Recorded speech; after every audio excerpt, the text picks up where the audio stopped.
yafikanso nthawi ya game plan pano pa Zodiak ndipo ndi nthawi imene timakhala tutambasula nkhani zosiyanasiyana za masewero. Muli ndine Chisomo Chingwalu, zilipo zingapo zimene tikhale tikuchita mowunikirapo pali nkhani yokudzana ndi the Scorchers nayonso timu ya Silver Strikers Ladies inaindi masewero oseweranso tili ndi FDH Premiership komanso kumathero asabatayi kubwera Airtel Top 8 tili ndi Eric Chiputula komanso chiyambakale Wire Chambwinja. In a matter of a moment tikhale tutambasula nkhani zonse.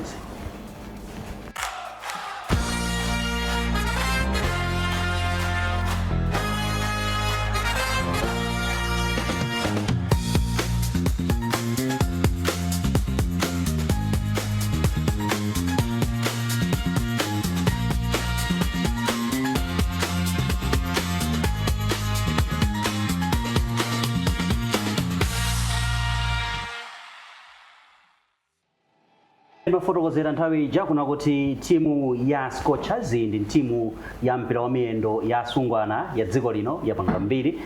It's an open secret tikhoza kumatero padakali pano tamaliza pa number 2 kumpikisano uja wa AFCON zero komanso tinene kuti imeneyi yachititsa kuti masewero a mpira wa miyendo wa asungwana ukhale masewero a mtengo wapatali ndipo ambiri nkumakamba chotero. Ine munthu wabambo pano nkumayamikira kuti ayi asungwana achita zakupsya. Scorchers yachita mbiri tikhoza kumakamba motero ulendo kapena ndingoti mene zayendera timeneyi ya Scorchers ku AFCON ndiyambe ndi Eric.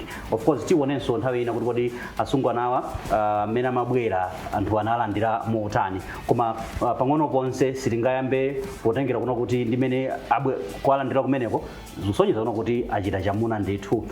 Kungofotokozabe pang'ono kuti wayiona bwanji Scorchers ku AFCON. I think panga chinthu chimene aliyesesa amayembekezera tachita bwino kwambiri ngati dziko. Wina aliyese mwina mdziko muno kuphatikizaponso mwina Football Association imene aphunzitsi mutati mumve mmene timu ije imapita kukapanga nawo mpikisano katenga nawo gawo kumpikisano palibe amene anayipatsa mpata kuti ikhoza kulimbirana nawo kumafika mpaka ndime ngati imene ichayi kufika mu final ya mpikisano wa matimu wa muno mu Africa.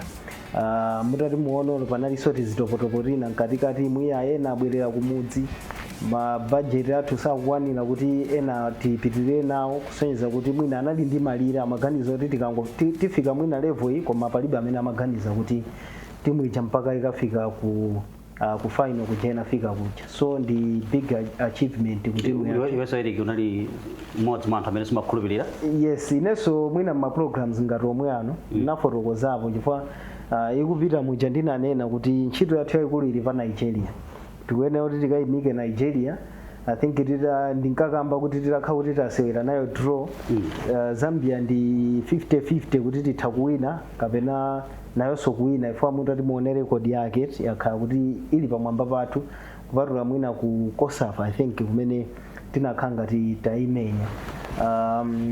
Egypt mutati muionenso pa ranking ndekuti ili pamwamba inali pamwamba pa timu yathu koma no ndimene ndinkayikhanizira kuti ndi timu yoti ifeyo titayilumira mano titha kuimenya. So ndimapereka mpata koma mpata wake umakhala nonena kuti zimakhala 50-50 fa chama game ena ngati game ya Nigeria komanso game imene ya Zambia imene yakhala ili pamwamba pathu kwa nthawi yayitali. Koma no kupita kumpikisano kuja tinaona kuti magemu ngati akuluakulu tikamakamba ngati timu ya Nigeria game yake inali game yayikulu kwambiri kwa ifeyo tinachita bwino. Ndi Zambia I think mwinaso psychologically timakhala kuti we are already defeated. Nthawi zambiri makamaka Zambia imativuta. Olo tikatengera anyamata olo maanda omwewa kuti under 17 under 20 senior team ya anyamata tikatenga atsikana chimodzimodzi ma levels timati kamakumana ndi Zambia I think mwina kanthawi kena kakena timenya kwambiri ndethawi panopa tikamapita kumpira kuja timakhala ngati kuti ndi timantha tinataki. Ndi game imene I think inativuta imene tinagonja kudzabwera yamaveto eni ndi Cameroon. Of course we didn't expect zikuzofika chonchija. Egypt ukunenayo 3-1 mwina chifukwa cha red card inalibe wawedewede koma ndibwerenso kwa iwe komano mwina nditha kunena kuti unatchulapo game ya kumapeto imene inakhala ngati yativuta. Before that game tinaliso pa program pompano ndinadza fotokoza kuti mwina quality yathu ndiyocheperapo mutati muone mwina magame onse aja panali osewera yes panali osewera ochepa amene amanyamula timu ija ndinaseka chifukwa choti nditapita ku Facebook ukaona makomenti anthu anadana nazo kwambiri chifukwa choti mwina anthu ambiri amene amationera amafuna 1 tidzikamba maganizo awo 2 tisapange point pamene pakuoneka kuti ndipofoka komatu mpira umakhala choncho makocha onse aja olata wina lero 10-0 mwina wire ndi boni amamenya ligi yaikulu olomuta wina 10-0 makocha aja amakambiranso pamene iniyo mumalakwitsa game yomwe jamwa wina 10-0 kama tikupita ku drawing board wire makonda kugwitsa ntchito mawu amene kuti let us go back to the drawing board tikaona kuti kumene tichite kukonza pati kapena pamene tione kuonjezera mphamvu ndi pati koma tukamba game Scorchers ku WAFCON takhatukamba muno mu game plan zamene inayendera ulunjike kwambiri pang'ono ponse of course metayendera komanso ndimene tayilandilira Scorchers kuchokera ku WAFCON ulendo ochokera ku airport ndaona DPT unexpected anthu kuyilandira zimene sinayembekezere komanso padakali pano ndikuti ndalama pamwamwa ayini ndalama sungwananje. Yeah, I think Scorchers inapanga brought Malawians together komanso inapanga lift the spirit of Malawians. Ndikale Malawi tinakhalapo muchisangalalo ngati mene zinachitikira that day. Yeah, koma I think talankhula kwambiri za Scorchers takhala tili ku Rabat before that tinali ku World Cup from there tinali ku Rabat ku Morocco kuona kuti kodi ma Scorchers apanga zodani ndi panopo mwina tithaunena kuti Malawi atsikana athu ndi mbiri yoti mwina sidzafufutika mpaka lekale chifukwa zambiri timakamba za 1978 timakamba za 1979 timakamba za 1988 nthawi imene Malawi inatenga Eastern Central Africa ya nyamata imene ya nyama ya china Kinaphiri ya 78 kena ku 79 ya china Spine Sisia kuna zabwera sipona ya china Peter Kizikaira ya 88 ya china Yanchimodzi ya china Lonso ya mavuto olungu ya timakamba zimenezozo andi takhatunena panopo kuti mwina kumalawi kuno amene anasangalala ndi generation ina osa generation ya panopo makamakana ma 2000 ndiwa ama 90 chakuti sanakhalepo muchisangalalo since mwina chiyambire even ko safa imene timu yaikulu ya anzathu anyamatawa main team football tinapezeka kuti since introduction ya kosafa sinatengepo chinthu chimenechi nde atsikana anatenga 2023 koma tikatonetsetse women football mbiri yake meona yambira ikuona kuti sikali kwenikweni woyambirira kupanga na participate it was kosafa yomwe imene inakamenyedwa ka 8 cha ndi Zambia 2-2 inayambika ma 1998 kosafa ilipo kale amuna koma sinatenge atsikana atenga kosafa koma china chosangalatsa kwambiri atsikana mena amapita uku kumene wanena Eric they were going there as underdogs koma munaona zimene zinachitika kumene kujako kuti first game kumenya Nigeria imene ili number 1 muno mu Africa ili number ka 60 mu the whole world kuzamenya so Egypt imene ili pa number 13 mu Africa mu world ka ili number 99 pamene Malawi inali pa 153 then Malawi imene imapita ku Morocco inali timu imene ngati ma underdogs nde kwambiri sopano tayamikira atsikana athu tasangalala atsikana athu pompano azikonzekera of course tikubwera ku masewera amenewa Scorchers ikhale kusewera ndi Zimbabwe ndi malo ufuna kudzigulira mu mpikisano wa Olympics ndimapita kumene ku before kusana ndi dule ndi pali zinthu zitatu sopano zofunika tikonse ngati Malawi panopo we are going into a certain situation whereby we are playing to kamenya sopano at a world cup level world level ndekuti tukakuma ndi matimu ngati achina Spain chanjani ndeti kudziwa kuti ndikofunikira kuti tikonzeke koma tikamakonzeka which teams amene tena upanga nawo ma friendly game tinaona zinalipatsa chisanzo amene timapita ku WAFCON tinapanga mafriendly ndi achina Morocco achina Ghana ndi mmene timapita uko timakhala kuti tikuwadziwa anthu aja pressure composure tinali nayo komabe although tafika finals sizingalephere palinso mavuto ena amene ufunika kuti Fazili akakhala akonze chifukwa tikufuna kuti kukhale consistency tisanene kuti tinapanga qualify ku AFCON 2026 tizapeza chaka china osapita ngati mezi mapangira ngati anyamata kupita 1984 kuzapita 2010 kena kuzapita 2021 ndi malo ati amene ukukamba wire kuti tiyeneka kuno kuti tigwiregwire masukuluwo Faziliyo komanso technical panel yonse chifukwa zonse tikangomusira Fazili ndi kuti timuthandize akuyeneka kuti athandizire ndi pati pamene tikukamba kuti tikugwira chifukwa tikuyang'anira World Cup koma tisanafike kumene koko tili ndi Olympics ndi Zimbabwe of course ndikuti Eric ukulingaliranso zomwezo chifukwa naona unayambanso nkhani imene ndinayamba chifukwa ndizija ndimakamba zijet kuti olomutakhala kuti mwachita bwino Masewero mumayenera kupanga prepare game inayo pogwiritsa ntchitonso ma weakness amene munaona game imene yapita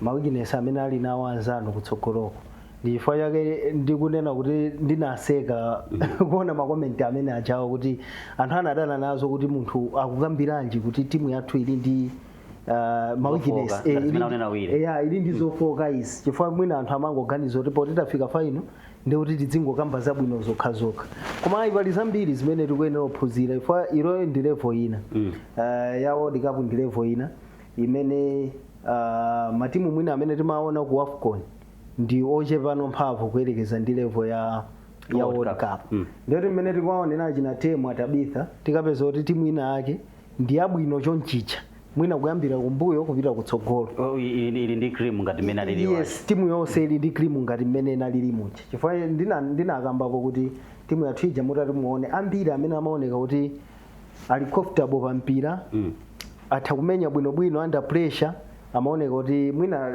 anthu mwina olo 6 komano zinatichitira bwino kuti amene aja anatipangira kuti amatipangira cover the whole team mutati muone kuti mukaona Tabitha Temwa ma midfielders athu awiri acha the other defender I think Masewero TV Mazembe ndemutha kuona kuti ambiriyo ndi chifukwa choti akusewera mpira wawo kunja they are well exposed yes zathandiza kwambiri kuti mpira wakunja uja aphunzire zinthu zambiri kuyerekeza ndi local football I think komano kuti titenge level ya AFCON ndi osewera amene ndi aloko amene anapita umene kujako pa level yawo mpira umene amamenya kuno ku Malawi titaonena kuti achita bwino kwambiri koma tikupita no ku level ina imene tikuyenera kuti mwina lo mipira amene anafotokozera muja tikhale nayo no yapafupi kusewera ndi maiko abwino mwina kuitenga timu ijo kamenya ma friendlies ochuluka ku mwina ku Ulaya kuja dziko lina ake kakhala ndi ma friendlies zitha kukatithandizira ndithu kuti tipange prepare bwinobwino pa masewero ngati awa nde sindikhulupirira kuti nkwabwino kuti tidzigona tinene kuti tinafika final ya AFCON first zitautheka kufika final ya AFCON ija mmene tinachitira muja koma nkukafika ku World Cup kuja ndikumenyedwa magame onse chifukwa choti sitinanena kuti awa matimu amene apita ku World Cup ndi matimu amene achita bwino makontinenti yawo so kuti Malawi Malawi yamaliza number 2 Wile Scorchers yamaliza pa number 2 so izo kuti uko kumananso ndi akatswiri umene kuja number 1 number 2 ena audutsa ma qualifiers ndiyo mafotokoza unandidula ndikufuna ndizipita kumene koko kwambiri ukatuonetsetse pa FIFA ranking matimu aku Africa palibe imene ili top 50 I think ndi modzi Nigeria inali pa top 50 fino top 60 world ndothoona tosewa ali kumusi kwambiri matimu amene ali pa ma rankings abwino ndi aku Europe nde kwambiri chimene ndifuna ndilankhule ifatankhula kwambiri za Scorchers chimene Fazili ani akukonza apange tapanga concede zigoli zambiri ku AFCON tachinyitsa zigoli zambiri wamba almost 10 tachinya zigoli 12 pa 12 goals zigoli 9 achinyanda atsikana pa chibale pacha ndikofunika kuti tionetsetse defense yathu kuone kuti yofunika kuti ikhale tighten kuti izipanga coordinate bwino communication ndi goalkeeper wawo panali breakdown of communication between Skero ndi defense yawo uthakuona kuti defense yathu ku AFCON kundimene yakhanga linali very porous zimene zozo I think Fazili azikonza. Chinanso chimene chandisangalatsa atsikana athu tikanena ku discipline and determination and consistency ndimene inatithandiza kwambiri. Kunalibe zoti mwina atsikana aja ulikuoneka kuti mgwirizano ulipo ya kuyambira pachiyambi mmene amakonzekera kunoko mmene amanyamuka zimaoneka kuti chifukwa zambiri mu mpira timene kuti discipline is very paramount. Mukakhala kuti muli ndi discipline chilichonse chimatheka. Komanso atsikana aja amaoneka kuti the good amayimba nyimbo za Mulungu, uzaona amanyamula mabaibulo sonjeza kuti amayikanso mtima pa Mulungu, amayika chilichonse pa Mulungu kuti Mulungu atithandize. I think zikhulupirana nazozo kuyambira game ya Nigeria sana zibwezere mbuyo nawo samaona kuti chilichonse nchotheka. Chifukwa mumpira wakangopanga zoti chilichonse nchotheka chimatheka. Timanena kuti mumpira determination ndiyofunika kwambiri kusiyana ndi kuti uzipita mumpira uli ni maganizo awiri kuti koma ama Nigeria likachini basi umakhala kuti mwazichonsa mu game. Nde atsikana athu I think zongokonza zimenezozo. I think as coaches they should maintain target approach ya game. Of course mukamumva Love Mofaziri wakambapo kuna kuti akufunika ma friendlies akunja kwa Africa. Ndiye utengera kuno kuti Masewero watu wakamba Scorchers ya matimu ndamene amapanga feed Scorchers. Timu ya Silver Strikers ladies imeneyi nayonso ikudzilembera mbiri yake yaka timu yoyamba imene kufika mu ndime ya semifinals mu mpikisano wa COSAFA qualifiers. Malawi kuno ndikukhulupirira kuti palibenso timu ina idachitako zimenezi. Silver Strikers ladies mwangatero kamba kuti ndi timu yoyamba yasungwana kufika mu ndime imeneyi. Iyoyi ili ndi masewero ena kumano ndimene yayambira ku mpikisano umenewo Eric potengera kuti tikunena kuti awawa ndamene wapanga feed ku national team. Yeah, zitithandizaso kwambiri I think ku national team. Mutati muone pakati tinadzaiona I think inali mtopwa inadzatenga nawo gawo. I think exposure imene ijai ndiyothandiza kwambiri. Timakamba apapa kunena kuti pakuoneka kuti pena pake pamakhala kuperewera mwina kwa quality mwa osewera ena makamaka local players. Ndiye kuti mipikisano ngati ya COSAFA CAF Champions League itothandizira kumbali ya exposure. Tikamapita chitsogolo ngati timu ya Scorchers komanso mwina nayiwana nthawi chakufika mwina next year imene kuli World Cup pali kantunda ndithu mwina osewera ena ake atha kupezeka kuti aonedwa kunjako ndi matimu abwino kwambiri apita umene kujaku pakutha chaka mwina zina watsukatsuka mmene taonera kuti ambiri amene akhala kupita kunja kwa makamaka kwa Africa akhala akuchunidwa kwambiri kukhala osewera abwino kwambiri. So tiyamike timu ya Silver Strikers I think ngati iyoyi kukwanitsa kuzigulira malo kupambana mwina ndi matimu amene so atenga ukatswiri m'mayiko ena. Tinayiona inamenya timu ya ku Mozambique. Yes, inadzamenyanso I think yako Eswatini. Inadzaimenyanso timu imene ija ndi Sundowns imene ndi amphamvu kwambiri. Nsingine Hotspurs. Yes. 5-1. Ndi Sundowns imene ndi amphamvu kwambiri kugonja so 3-0. I think timu inachita bwino kwambiri chifukwa achina Sundowns aja ndi akabwerebwere azichita kwambiri zinthu ngati izizi. Koma mutaona kuti ikuchokeranso mu league imene yakhala kukangana ndi matimu kwambiri. Timu ya Silver Strikers ikamenya ndi Ascent mukamapita ku masewero aja simuneneratu kuti ikawina nditi.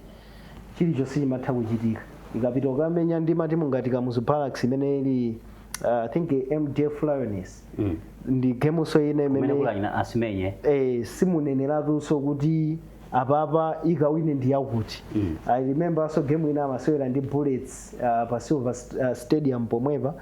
Game imene inawina so Silver Strikers 2-1 koma inadzatsogola Bullets first half.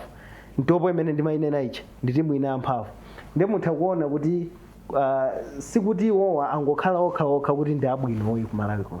Kuliso matimu ena amene ali abwino.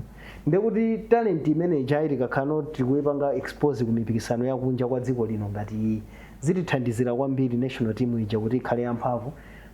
Chifukwa choti zambiri mmakaphunzira. Kuphunzira sikungoonera kokha ngati imene anthu amakhalira ndi kumaonera screen. Koma ineyo mukamachita chinthucho mumaphunzirira momwemo. Akabwera kuno zimene aphunzira zija kuzibweretsa mu league yathu yayikulu. Ndiye kuti matimu ena ajaso amene akumenya nawo aona zimene zija akuphunzira.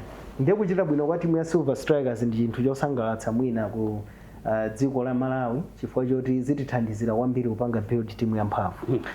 wire tikukamba za Silver Strikers Ladies imene ikutenga nawo gawo mu mpikisano umenewu abwera ndi game plan yawo kumeneku Masewero kumeneku ukuwaona motani kupambana 5-1 komanso tikukamba pano ndikuti afika mu ndime ya semifinal mmene aswere ndi Gaborone United limene ndi mawala liwisiri pamene timu ya Silver Strikers ikhale ndithu ndi Masewero amene waona motani pamene tikukamba kuno kuti Masewero awa ndamene tikumba osewera amene akupita ku Scorchers.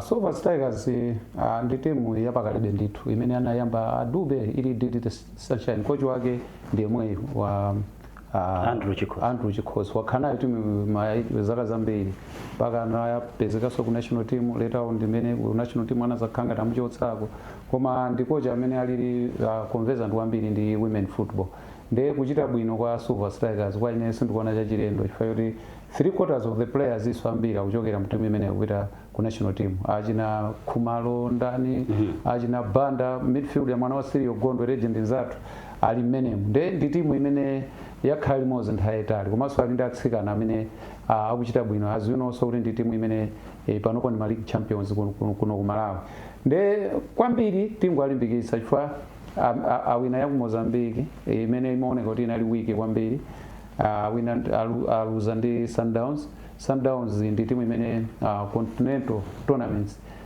imapanga nawo compete sikuti imapanga participate imapanga nawo compete inaluza 3-0 ndi apaso anakumana ndi yaku Eswatini ndi it's a weak team ndi Africa mu semifinals as we are going ndi kuti kupita kumene kuli tougher ndi kuti apapa tikumana mwina mu semifinals ndi mwina akuti Zesco imene zikumvekera Sundowns ikuswera ndi Gaborone United pamene ifeyo ndimene kambira mkuno ukumatha kuiona tikupanga kufika mu ndime ina apapa definitely chifukwa panopo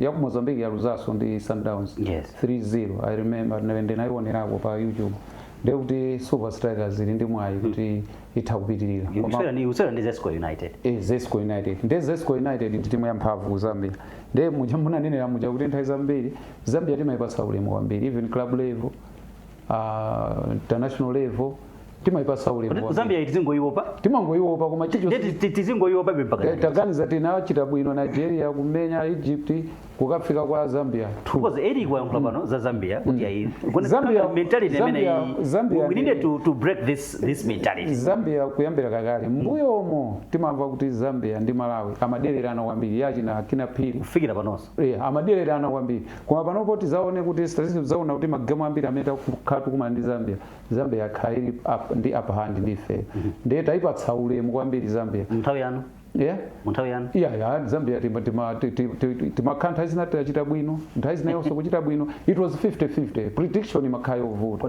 kodi Mbesuma anabwera pambuyo pana Mbesuma nda pambuyo ndo achepere Mbesuma siwasiya chama ije ni momwe ma 20 jana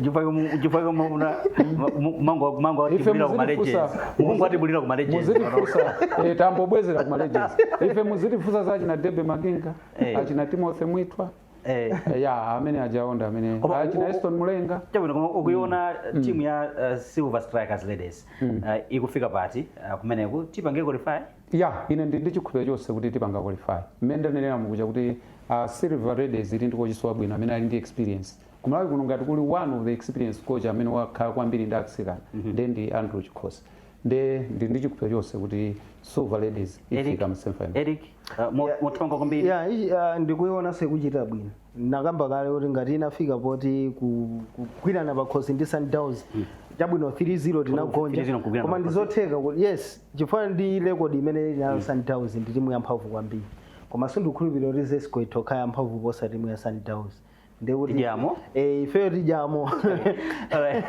tikabweranso prepare to give yourself the best bas tikabweranso tikale tikunikira FDH Premiership tukamba za week 14 kuti zikuyenda motani komanso tikale tikunikiranso Airtel top 8 ili kumalechereche izo sezi tikabweranso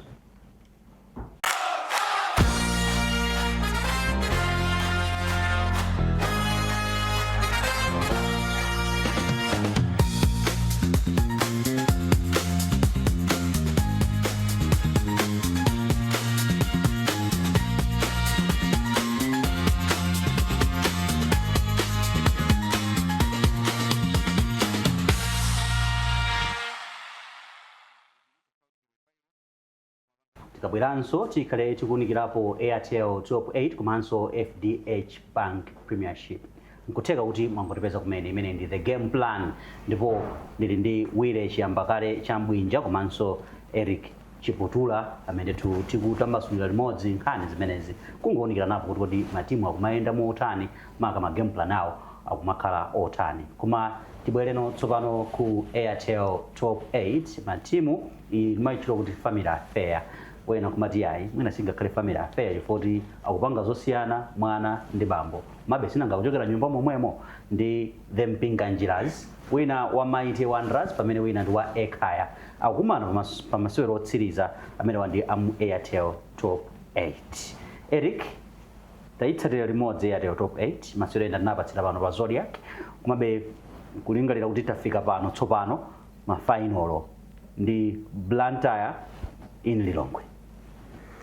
Apa ndi titha kutsimikiza kuti tili kumalechereche. I think ikamatha weekend iyi tiona kuti wamphamvu ndani pakati pa matimu onse amene anapanga nawo participate. Inali kaphera choka ndikaphera choka iyi imakhala home and away mu quarter final mokha, ikapita ku semi final ndi imakhala game imodzi basi, wina atuluka wina apitirira. Ndetaona timu imene inapanira pakati pa Bullets inatuluka.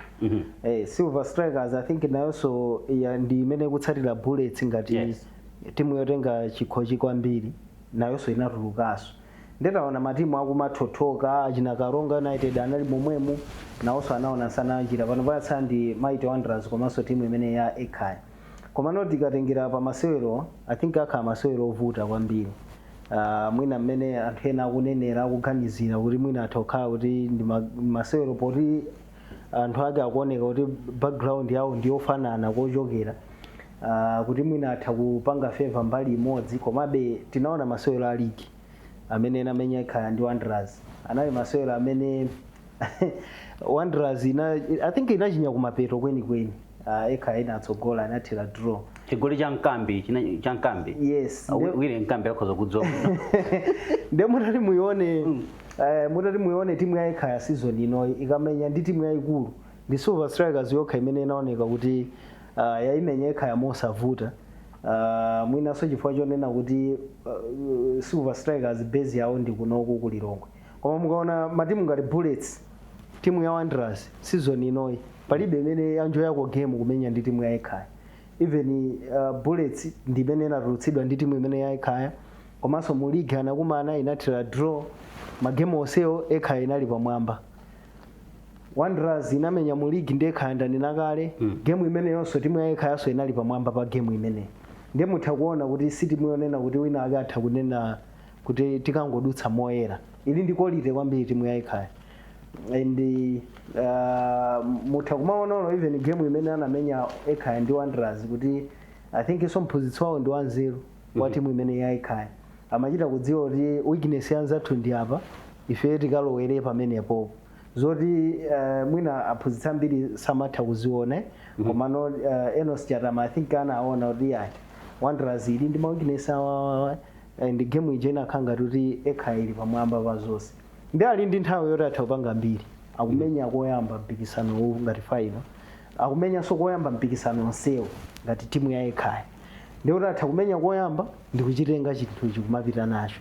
Ndi kuti timu yawo yapanga mbiri imene sinachitike mu chikho cha I think top 8 kuti kuchokera mwina season yoyamba kudzafika panopa, mwina yoyamba anali aliyesa kuyamba kumene, koma kwinako ndikukhulupirira kuti matimu amene akhala akusinthana ndi matimu oti analipo kale achiyamba kale ampikisano uwu. Komanso timu ya Wanderers I think nayonso ili mu form yabwino. Yakhala timu yabwino osati season inoka, koma kuchokera I think last season yakhala timu yabwino kwambiri imene yakhala kupanga dominate. Munaona Super League nthawi imene ija inatenga last season. Season inonso yamba bwino kwambiri, yakhala so ikuchita bwino kwambiri ngati timu ya Wanderers. Zimene zonso zikuyipangitsa timu imene kuti so izikhala ndi upper hand, makamaka kuti ipangitse kuti masewero awo akhale apamwamba kwambiri.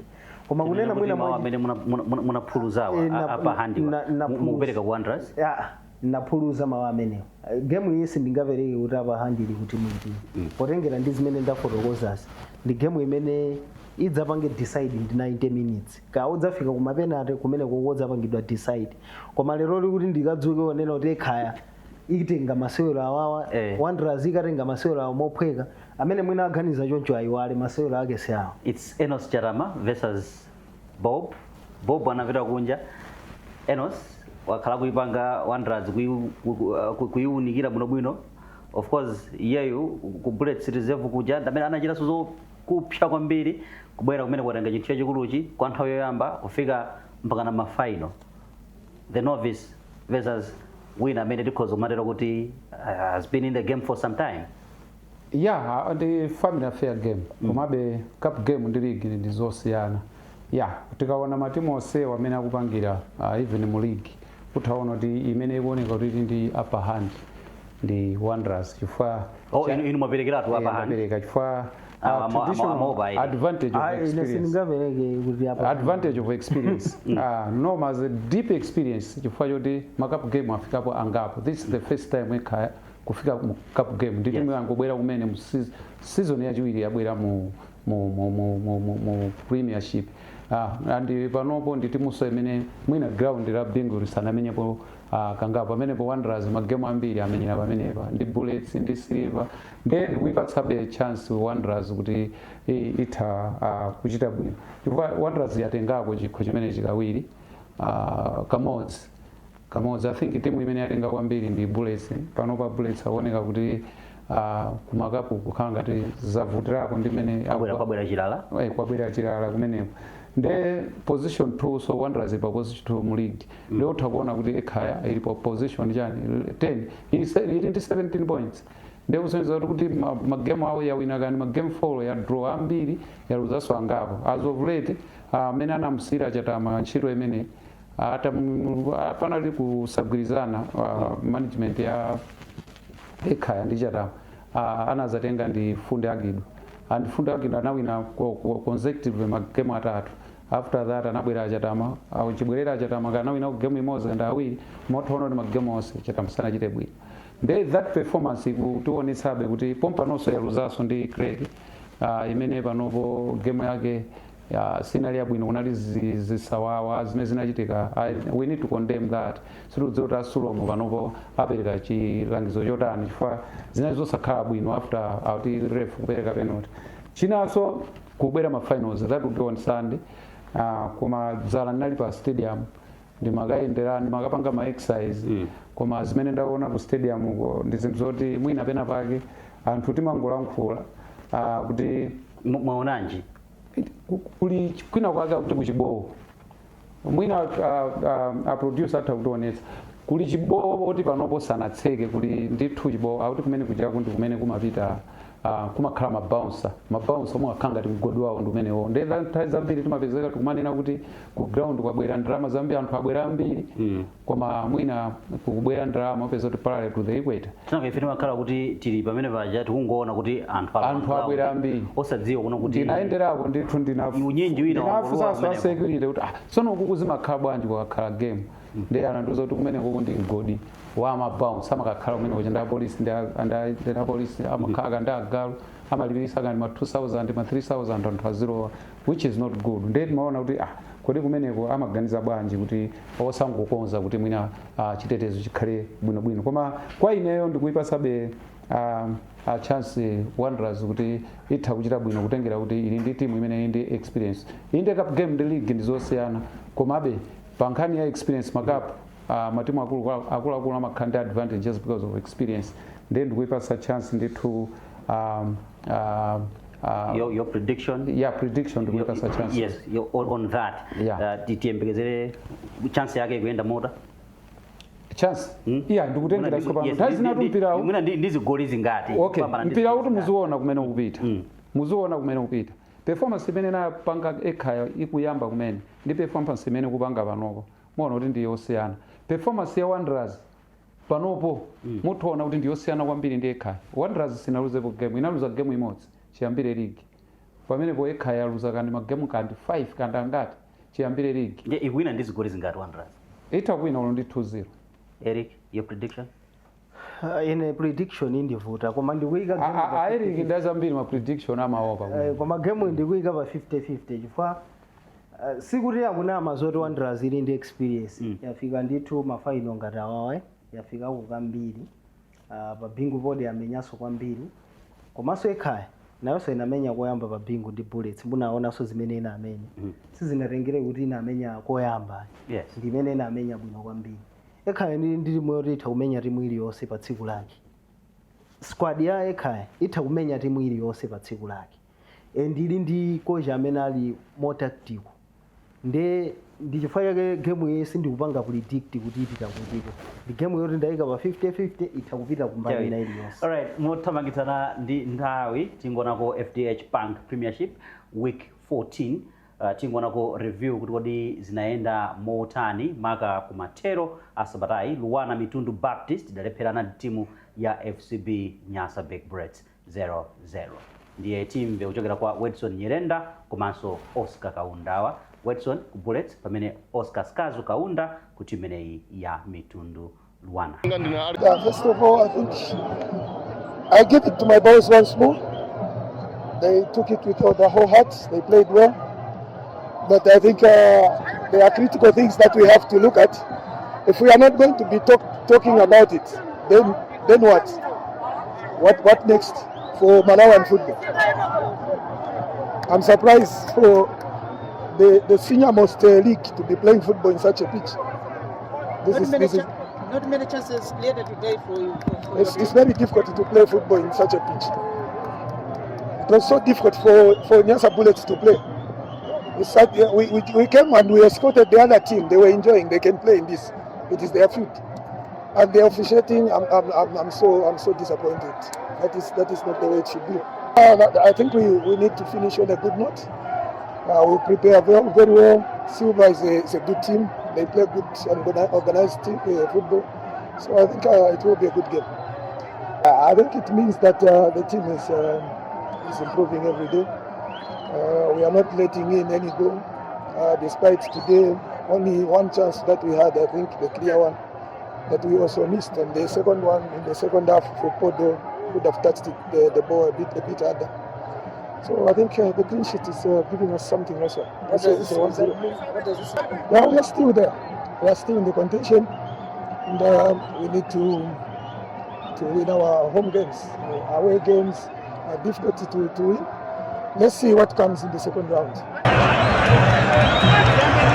Airtel inali game yovuta kwambiri ndathokoza Nyamata ndipo result yatuluka nomwe inali game for Bullets yamenya bwino ifeso tamenya bwino fair result draw kwa ine ndikuivomereza ya game momwe simachitikira ndoena kubera ground ndikangwakonzabe kuti machance anapeza aja tikamenya game ina agwirise ntchito ndeno zimachitika mumpira ndithu tizivomereze ana ndi omwe wakha kuti chinyira masiku onse koma sangachinye magame onse tikonzekera ndithu mwapa kwambiri tikumenya ndi abale athu ikhala game yovuta kwati ndi abale athu ground limodzi masapoti athu ndi amodzi ndene zakhala game yovuta koma tikonzekera kuti zamenye mpira wabwino ambuya katisogolera tisapeze chipambano.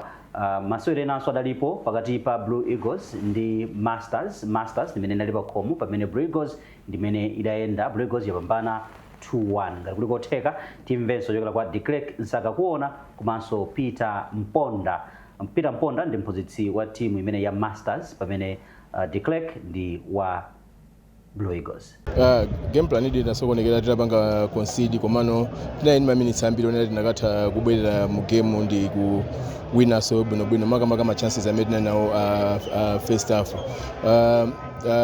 First half ndikupera Blue Eagles inabwera mwina kamodzi kokha kamene inachinyayo defensive rate tinali disorganized nema malola kwika okaoka komanso mwina pang'ono chimbamba nakatha kutithandiza koma zimachitika mumapanga ma mistakes ground ifeso nene machance onera nakatha kubwerera sitinatenge ma chances athu. Second half nthawi imene timaona kunena kuti tili mu game tikubwera bwinobwino ndimene sotachinyisa so chigoli china cha 2 tikuyena tibwerere kunena tikaone kuti kodi zinativuta pati tikonze pati tili ndi break kusogolo kuti ni nthawi mbiri onera tikonze. We shouldn't give excuses kunena kuti game nali ya physical tinakonzekera ife tingonena kuti pang'ono tinalephera defensively pa zigoli zonse ziwiri anzathu Blue Eagles sutanene ma chances ambiri komanso ife yonse tatiyang'ane overall ya game sikuti tinamenya bwino koma tinayi ndi mipata yabwino kwambiri kuti tinakatha mwina kupambana game ndiye tisapereke ma excuses kunena kuti it was a physical game yayi ife defensively tinalephera.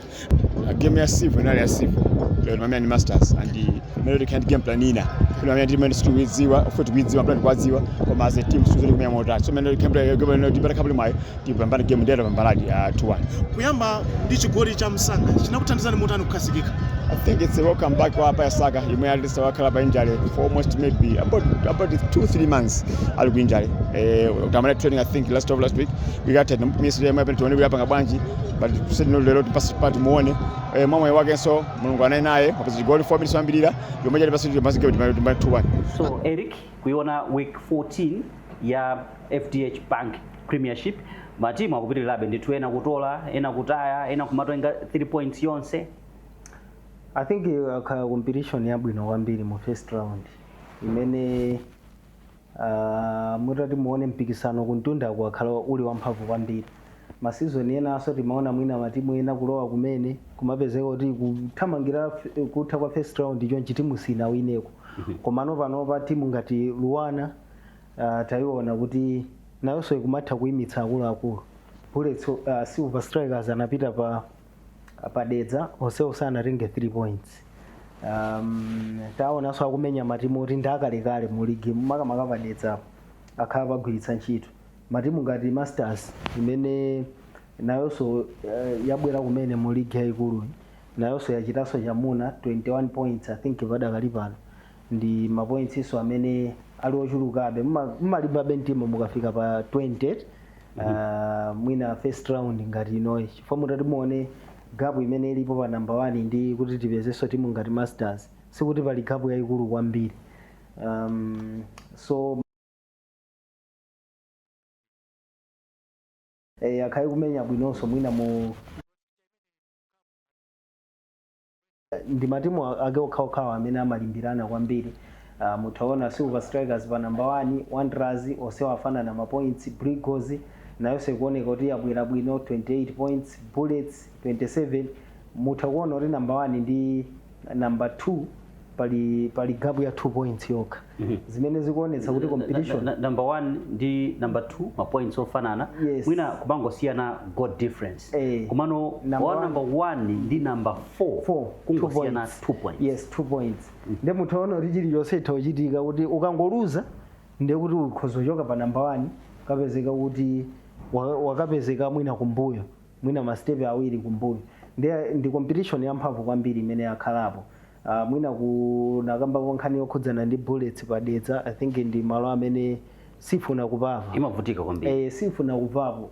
Tinayionanso ngati yaluza game ndi padedza pomwepo inamenya ndi Dedza Dynamos mawiki apitawo inagonja timu ya Bullets apaso ndi timu ya Luwana yaonekanso kuti zaivuta. Kunaliso timu ina kumene kuja timati Dedza Young Soccer iliso mu league Bullets simaphulapo kanthu Kamuzu Barracks yomweyi ikumenyera padedza nayonso Bullets simaphulapo kanthu ndi zomwe zija mwina ngati za Malawi Zambia kuti mmakhala kuti mwafaka ngati inapambana Bullets last season yoka inamenya Dedza nthawi imeneyo kuli coach Peter Mponda kuti timu ya Bullets komano nthawi zambiri siziyendera komanso mutati muone mwina sikuti ndipadedza pokhapa kwina kwamatha kuwina komano I think amapanga struggle kwambiri ndi maground ena ake pali maground ena amene timu ngati Bullets imapanga struggle mwina zimatengeranso mpira mwina umene Masewero mukayiona kuti ikabwera pasivo imavutikanso kwambiri ikapita ukalonga imakavutika kwambiri mwina maground amene imaoneka kuti ili comfortable bwinobwino ndi pa Bingu pakamuzu pa mpira paja mwina ndi pachitoyi ifa chitoyi ili ndi ground labwino kwambiri. So no wonder kuti game imene ija inatira draw pa Dedza Stadium. Well, wile Masters ikuoneka kuti inayamba ndi mphamvu kwambiri mu FDH Premiership koma adakali pano pang'ono kuoneka kuti moto uja wamba kuzilala kumene ku timu ya Masters gonja ndi Blue Eagles koma of course kunalinso Masewero Silver Strikers kulepherana ndi timu ya Dedza 0-0 Luwana Mitundu kulepherana ndi Bullets 0-0 Masewero amene analipo kumathero asabata yapitayi mabe kungoyiunikira FDH Bank Premiership week 14 ndi imeneyi manena nthawi ija kuna kuti otola ma points ndi akutola, otaya kutaya, komanso ogawana akugawana. Ndi ligi imene panopo titha kunena kuti consistency matimu onse zikuvuta kuti by this time last year matimu ena ali mathete chakuti koma panoona kuti onse ali ma 20 chakuti oyamba 29 27 yeah ndio utakuona kuti matimu onse nditokupasa chitsanzo kuti noma panopo ya wina ma game 8 yapanga draw 5 yaluza game imodzi yokha. De Bullets iso ikuoneka kuti ukafufuzanso peza kuti yamenya magame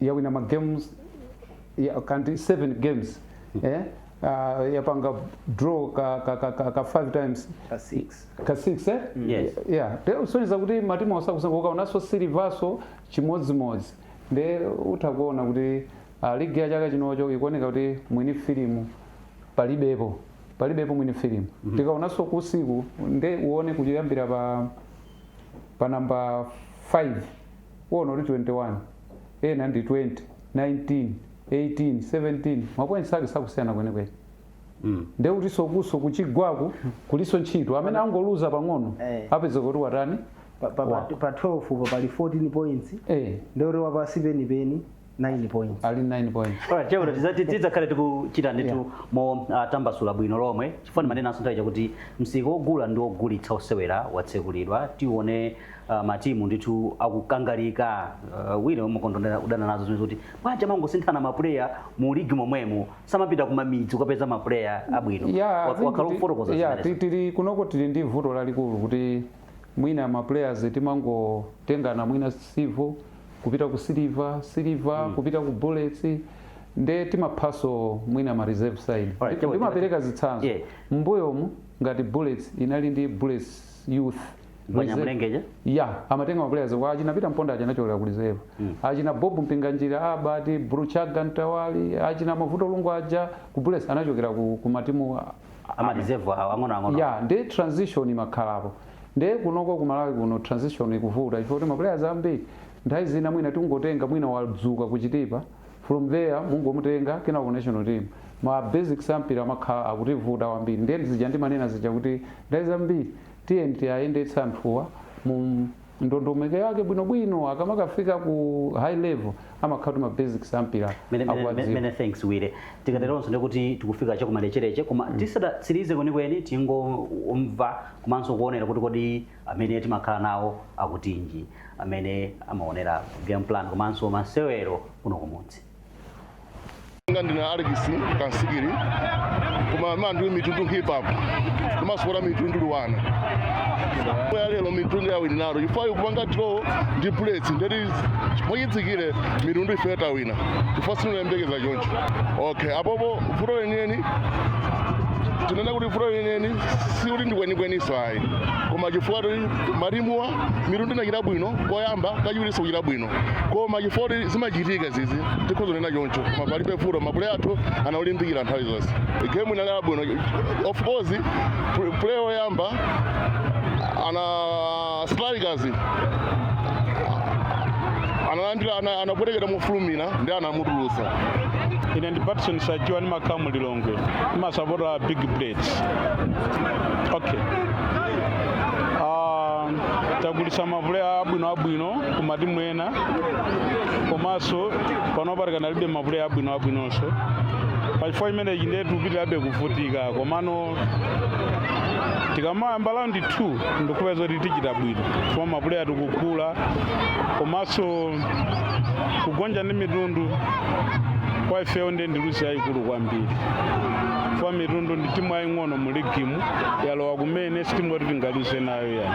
Ndio Zikachitika ndi masapota luwana mitundu timu yathu inali bwino ndikansida walisa kunyisa zinada uzako chipapapa ngati sijinja tisachinyisa zimeza kitika bazangu kozi mpira through boys game of contract komanso attacking time komado eno nawo sana bwera songozeka sana jalira kwa hiyo no 0-0 is better that kwa hiyo osali kwa hiyo tena mafuna kuwina ndi Innocent Chaira ni sabota wenu wa Silver Stars game ya lero ndi yaribwelera 5-5 mayembekezera kuti game ya lero tiwina koma masubstitutions ena amene amachita coach sanatiyendere bwino moti tadandala kwambiri chifukwa timayembekeza kuti lero tikawina game tikhala patopo koma season ende imene timayembekezera komabe next game tiwina ndi Bullets tikangoyena imeneyi ifeyo tifika patopo mapuli alipo ndithu bwinobwino komano kwambiri chimene chinavuta kwambiri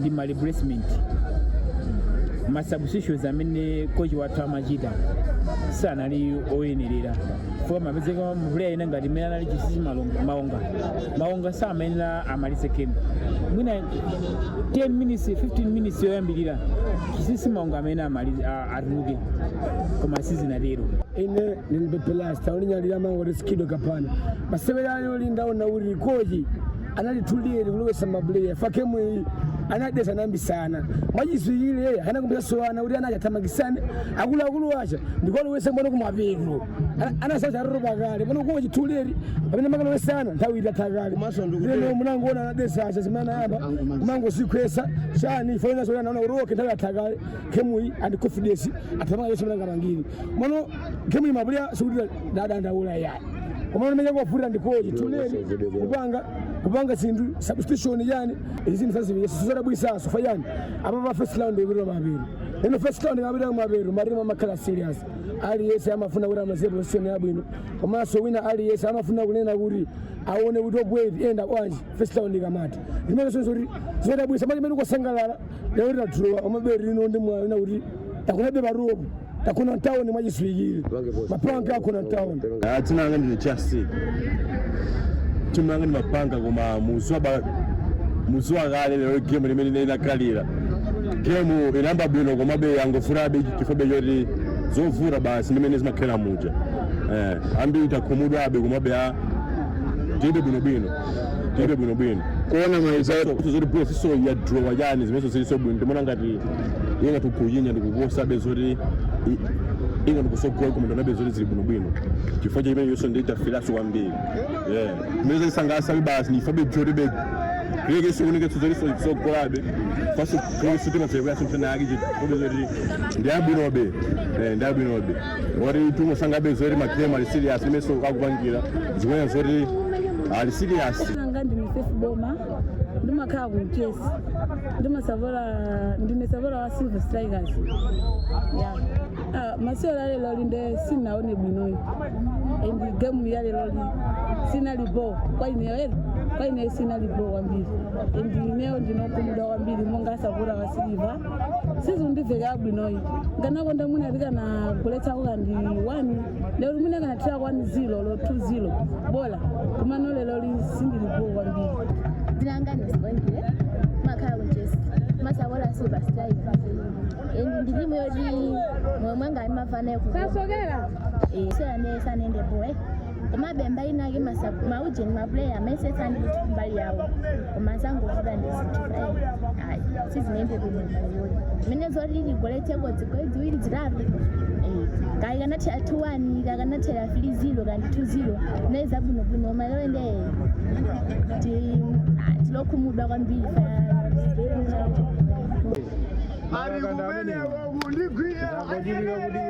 amwene peta tadaula kwambiri timu ndi abwinobwino komabe basi mpira amene makhalira simukamangire kuti game ndi yonse zikazodibwina pahoma zimachitika zimenezi taluza kapena tamanga draw ndimene zimakhalira ampo ndikonda mangori ngozi game of course tamenya ineyo ndisapotera niwene basi tamenya ndithu pasilva komano sizimene timayembekezera silizari imene timayembekezera sapota chimene amayembekeza isasi yabwino wina in short komano draw silizari yabwino komabe sikuneta ntima azisapota game yathu taonera kuti bwanji maka amene amatsatira masewero a mpira wa miyendo paleka maganizo awo zamene akuonera kuti kodi zinthu zikuyenda motani manena nthawi ija kuti tikupita tsopano ku malechereche tikukhulupirira kuti mukongola zonse achambwija aya ine kungopemphaso matimu kuti I think tichepetse nkhani ya zikhulupiriro zikhulupiriro zachitika kudedza zachitika pa Silver sizabwino komanso zipolowe zimene zinachitika ku Brigos Craig versus Ekhaya sizinali zabwino. Mumpira timanena kuti umapangisa unity kugwirizana ndi mpira komanso china mmene ndinanenera kuti kuli finals imene kumenyedwa Sunday Airtel top 8 I think mwina management ya Bingu Stadium ikonze chifukwa zikuoneka zosakhala bwino chifukwa ukoko kukuoneka kuti anthu amangouzana kuti tikalowere kumeneko ndi mgodi wawo ndi mwina revenue timanena kuti tikufuna revenue koma zinthu zikamachitika choncho I think kuona mene zimakhalira pa Bingu ndi fantasy zinati kamabwera pano kumalankhula kuti kumachitika izi nkhani zake ndi zimenezozo kuli chibowo kumeneku nkumene anthu amapangira ndalama kumeneku kumalola anthu kumalandira ma 2000 ma 3000 choncho tupweteka matimu tupweteka maplayers amene akuyendetsanso masewero amenewa akhale ndithu akuona zimenezo komanso minakambira management ya Bingu ndi mmene mukuonera nchithunzimo kuti chibowa kukambawire nchimene chocho kuti apo ndi chakalekale chimenechi ndalama zambiri zikudutsa pene ndi akabwera anthu muzinena numwalo anthu ochepa Eric ukwangula wire ukwangula ndi kudandaula ndi chibowa ichocho koma ukwangula motani in less than 30 seconds kungokwangula kuti tinaona somwina draw ya beach soccer I think alipo masewero kumene za beach soccer za phepete mwa nyanja ndikhulupiriro kuti zambiri mukhamukauza komanso za ma legends taona kuti sabata iyi kwakhala nkhani za